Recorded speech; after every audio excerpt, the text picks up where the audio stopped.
এসে আমাকে বলছে না তুমি আমাকে ভোট দাও। দেখি এবার রাস্তার দিকে যাও।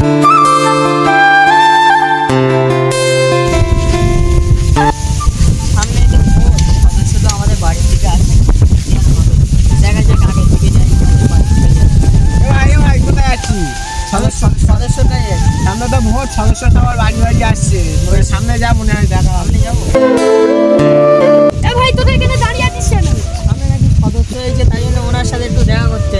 প্রতি বছর তো ওনারা আমাদের বাড়ি আসে, এবছর আসি। তাই একটু আমাদের তো মাটি করা জানি, তাই জন্য ওনাকে পড়ে যদি একটা ছাদ ফেলা ঘর সরকার দিতে। ভাই কোথায় আছি? আমি তো তোমার কাছে বলতে আসবো, তোরা করে যাচ্ছিস। চ আমরা তিন ওই তো সদস্য। হয়তো চ চ চ চ চ। কি খবর? কাছে ভোট চলে আসলো আর তোমরা এত দেরিতে? কি বলবো, প্রতি বছর তুমি তো আমাদের বাড়ি যাও, বছর তুমি এলে না কেন বলো, সেটা বলো। গেলাম না, সময় পেলাম না, একটা ভোটের চাপ, কিভাবে যাব? আমার তো এবছর তো একটা ঘর লাগবে, জানো তো আমার মাটির ঘর। প্রতি বছর কিন্তু তুমি বলো যে আমার একটা ঘর করে ঘর দেবে। এবছর মনে হয় তোমার ভোটটা আসতে পারে। আসতে পারে ভাড়ে নয়, আসতে হবে। অ্যাকচুয়ালি টিকিট ওপরে নাকি তাপমাত্রা কি আর হবে, আমার মাটির ঘরে, তুমি তো তোমার ঘরে এসি লাগানো আছে, তোমার তো চাপ নেই। তো মাটির ঘর কি হবে আমি নিজেই ভাবতে পারছি। আচ্ছা তবে ঠিক আছে, এবছর ঘরটা তোমার হয়ে যাবে, ভোটটা আমাকেই দিও।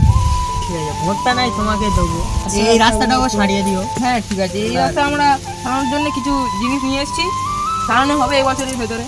এই বছরের ভিতরে তো হ্যাঁ, সারিয়ে দেবে? সারিয়ে দেবো। এই দেখো আমাদের এই সব পিচ পড়ে আছে এখনো, কিন্তু আমাদের রাস্তা হওয়ার কিছুদিন বাকি আছে, কারণ এখন ভোটের ইলেকশনের কত চাপ আছে, তাই জন্যে। তবে তো সত্যিই তো রে বন্ধু, হ্যাঁ ভাই, এবছর সত্যি ফাটাফাটি হচ্ছে। আর এপারে রাস্তা দেখা পাচ্ছ কত সুন্দরভাবে সাজিয়েছে, আর এইসব পিচ মিচ আছে দেখা পাচ্ছে, আমিও দেখে তো খুব খুশি হলাম।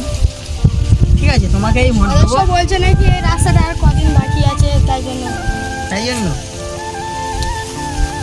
করে দেবে। এনার ওপরে আমার খুব বিশ্বাস আছে, ঠিক আছে, ইনি করে দেবে। আমি তাই জন্য বলছি তোমাকে আমি ভোট দেবো। তবে আমার ঘরটা কবে ঢুকছে? তো ঘরটা আমাদের ভোটের ইলেকশনে যদি আপনারা আমাকে জেতান, তাহলে ঘরটা আপনার শিওরলি হয়ে যাবে। আমি তো আপনাকেই ভোট দেবো। ঠিক আছে ঠিক আছে। আর দেখা আপনি যাক। না যদি না যেতেন তাহলে এর ঘরটা কি হবে? ঘরটা যদি না আমি জিতি, তাহলে ঘরটা আমার নিজের গাড়ির টাকা দিয়ে আমি ওনার ঘর তৈরি করে দেবো। সত্যি ভাই, উনি অনেক কিছু করে ফেলেছেন, দেখা যাচ্ছে ফ্রিজও এনে ফেলেছে, আর রাস্তা হয়ে যাবে, রাস্তা তোমার বাড়িও হয়ে যাবে ভাই। মাথার মাথারও পড়ে গেছে। তো খুব ভালো লাগলো আমার ওনার সাথে কথা বলে। ওনাকেই আমরা ভোট দেবো। দেবো, চ। হ্যাঁ, কিন্তু আমি একটাই কথা বলতে চাই, আমার ঘরটা যেন হয়ে যায়, জানো তো আমার মাটির ঘর। হ্যাঁ জানি, খুব দরিদ্র অবস্থা আপনার, তাই আমরা একটু